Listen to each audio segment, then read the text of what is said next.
Beat boxing అయినా, female voice అయినా, and లేకపోతే ఈయన చేసినటువంటి వెంట్రలోకిజం అయినా, నేను చేసిన మేల్ వాయిస్ మిమిక్రీ అయినా, ఇవన్నీ ఏదైనా కూడా మిమిక్రీకి సంబంధించినటువంటి విషయాల్లోనే వస్తాయి.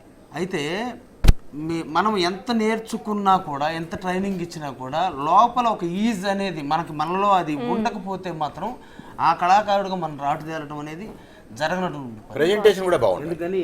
ఎందుకని అది నేను అలా వచ్చానండి. నేను 1992 నుంచి మిమిక్రీ చేస్తున్నాను, చిన్నప్పుడు వయసు నుంచి. అంటే నాకు ఎవరు నేర్పలేదు, నేను చూసి నేర్చుకున్నాను అంతే, జస్ట్ చూసి నేర్చుకున్నాను. నాకంటే ఈ కోర్సు ఇవన్నీ లేదు. నేనేమంటానంటే కోర్సుతో కొంతవరకు సాధ్యపడుద్దేమో కానీ మన లోపల అది ఉండాలి. ఇప్పుడు ఆ పిల్లడు బీట్ బాక్సింగ్ చేశాడు అంటే బీట్ బాక్సింగ్ అందరూ చూస్తారు, కానీ అందరూ ఎందుకు చేయరు? కరెక్ట్. కొందరికే దాని మీద శ్రద్ధ పడుతుంది. అతనికి ఆ ఇది ఉన్నది లోపల కాబట్టి, అది దాని మీద తృష్ణ ఉన్నది, చెయ్యాలన్న ఇది ఉన్నది, ఆ ఈజీ లోపల ఉన్నది కాబట్టి వచ్చింది. సో జీల్ ఉన్నప్పుడే ఏదైనా చేయగలం అనేది correct. I understood that. But అంటే డిఫరెంట్ స్కిల్స్ ఉంటాయి. ఆ డిఫరెంట్ స్కిల్స్లో ఇక్కడే నాకు 5, 6, 7 స్కిల్స్ కనిపిస్తున్నాయి. ఒకళ్ళు వోకల్స్తో, ఒకళ్ళు ఎయిర్ బ్లాక్ చేసి చూపించడము. కామెడీ వచ్చింది కొంచెం. అవును, యా ఎగ్జాక్ట్లీ. సో సీరియస్గా చేస్తున్నారు, కామెడీ చేస్తున్నారు, మిమిక్రీ చేస్తున్నారు. ఎప్పుడైనా మీకు మిమిక్రీ చేస్తున్నప్పుడు అంటే జనరల్ ఇప్పుడు యాక్టర్స్ ఉంటారు, ఒక్కొక్క పాత్రలోకి వెళ్ళినప్పుడు వాళ్ళు కంప్లీట్గా ఆ పాత్ర లోపలికి వెళ్ళిపోతారు అనమాట. సో మిమిక్రీ చేస్తున్నప్పుడు కూడా అంతేనా? వాళ్ళ క్యారెక్టర్ చెప్తున్నప్పుడు కంప్లీట్గా వాళ్ళ క్యారెక్టర్ లోపలికి వెళ్ళిపోతారా? ఖచ్చితంగా. ఎందుకంటే మేము ఫీల్ అవ్వాలి, we have to feel that character. మేము ఫీల్ అవ్వకపోతే ఎంత చేసినా ముక్కును పెట్టుకు చేసినట్టే అది ఖచ్చితంగా. ఇప్పుడు కొన్ని వాయిస్లు ఉంటాయి, అంటే ఆ ఆంగిక అభినయం అనేది కూడా ఆ విధంగా పలుకుతుంది. ఇప్పుడు నేను నాకు వచ్చేసి నందమూరి బాలకృష్ణ గారి వాయిస్ చాలా నప్పుతుందని అందరూ అంటూ ఉంటారు.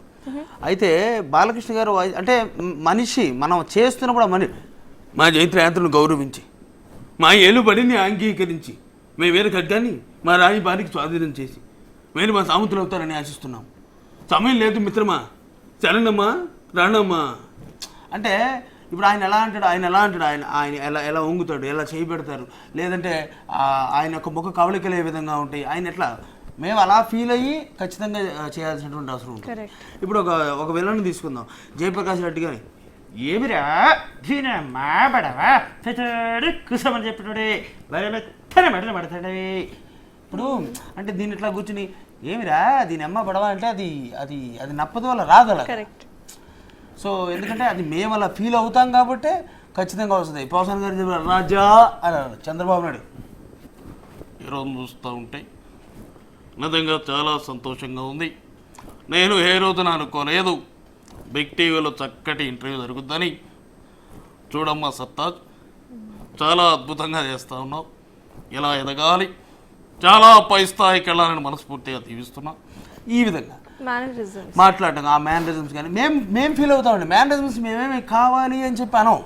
కేసీఆర్ గారు వచ్చారనుకోండి, ఏంది లొల్లి, ఏది లొల్లి, ఒక్కడే ముచ్చట చెప్పినా ఇది మేము అంటాం. సో దానివల్ల ప్రతి ఆర్టిస్ట్ ఉండి మీరు ఎవరిని ఇమిటేట్ చేసినా కూడా మేము అలా ఫీల్ అవుతాం కాబట్టి అలా చేయగలుగుతాం.